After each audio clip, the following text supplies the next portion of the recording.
फिर हमारे पास नेक्स्ट है integrated rate law for first order. तो सेम आपके पास सारा ही है, सेम आपके पास पिछला ही सारा का सारा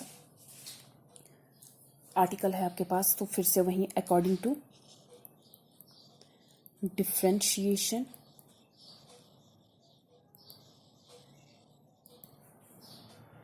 इक्वेशन, तो क्या होती थी differentiation rate equation, that is rate is equal to minus d of concentration of R upon D t. ठीक है, this is according to rate law. ठीक है, उसके बाद आपके पास एक सिंपल सा आता है कि आप फर्स्ट ऑर्डर के लिए रेट कैसे लिखते हो। तो फर्स्ट ऑर्डर के लिए रेट हमारे पास क्या आता है, रेट इज इक्वल टू, ठीक है, तो फर्स्ट ऑर्डर रेट कैसे लिखते थे, के आर पावर एक, ए की पावर हम लगाएंगे नहीं। फिर से आपके पास this is your equation number 1। ठीक है, ये rate, this is your equation number 2 and this one is your equation number 1। ठीक है, ये 1 आ गई, ये दूसरी 2 आ गई। तो दोनों में आपके पास क्या है, रेट है, इसमें भी दिया हुआ, इसमें भी रेट दिया है। तो दोनों इक्वेशन को हम इक्वल कर लेंगे। तो दोनों इक्वेशन को जब इक्वल करेंगे तो क्या आ जाएगा हमारे पास,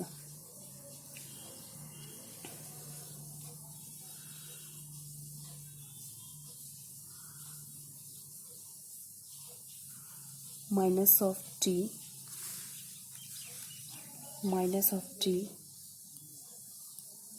are upon D T is equal to K concentration of R. Clear हो गया। उसके बाद हमारे पास है के आर आपके पास आ गया। ठीक है, अब देखो क्या करते थे हम, डी टी को इस तरफ ले जाते थे, ठीक है, और इस कंसंट्रेशन आर को इधर ले आएंगे। तो क्या हो जाएगा, minus of D R upon concentration of R is equal to K D T, equation number 3। अब इक्वेशन नंबर की क्या करेंगे, इंटीग्रेशन करेंगे। So integrated equation number of on integration of equation number 3।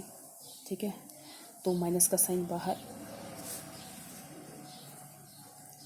Integration of T की power R, concentration of R, K constant होता है तो बाहर आ जाएगा डी टी।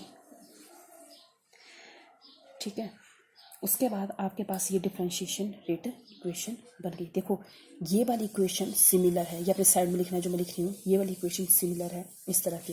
देखो ये क्या है आपके पास, 1/x की dx, और आपके पास क्या आ गया, integration of natural log of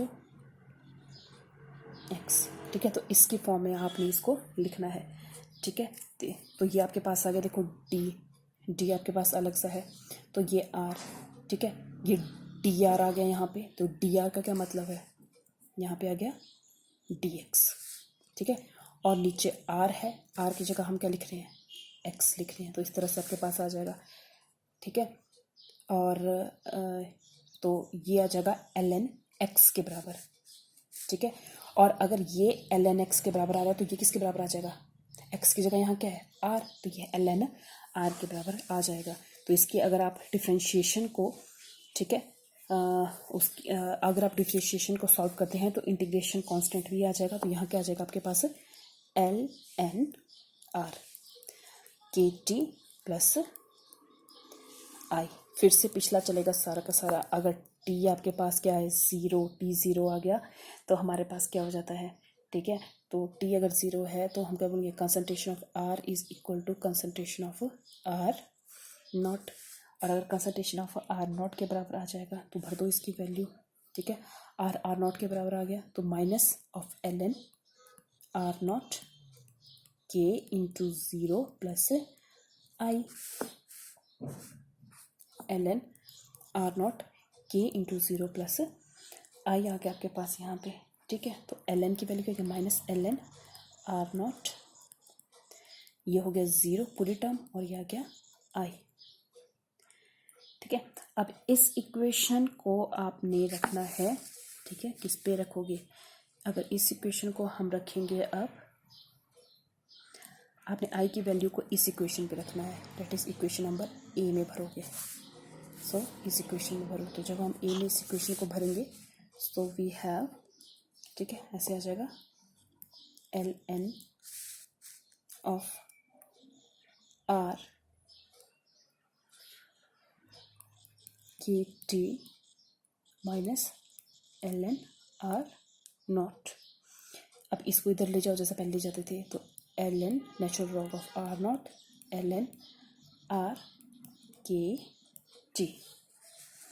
अब आपने के की वैल्यू निकालनी है, तो क्या हो गया यहाँ पे एल एन, देखो आर नॉट क्या हो जाएगा अपॉन आर, पढ़ा होगा आपने लॉग में, ठीक है, के टी, ठीक है। अब इसको नेचुरल लॉग में जब हम कन्वर्ट करेंगे तो हमारे पास क्या आ जाएगा, नेचुरल लॉग में जब कन्वर्ट करते हैं तो it is value come to be very important 2.303, okay, log of R naught upon R K T. So this is a differential rate equation for first order reaction. यहाँ से आप के निकाल सकते हो और इसके नीचे क्या आ जाएगा, ये के निकाल सकते हो, टी इस तरफ आ जाएगा। तो this is a differential rate equation for first order reaction. वैसे ही आप integrated rate equation for second order reaction के लिए निकाल सकते हैं। तो आपके लिए घर के लिए खुद काम है, आपने integrated rate law for second order reaction के लिए कैलकुलेट करना है। एग्ज़ाम में आपको या तो फर्स्ट ऑर्डर या तो ज़्यादा से ज़्यादा जीरो ऑर्डर ही पूछा जाता है, ठीक है।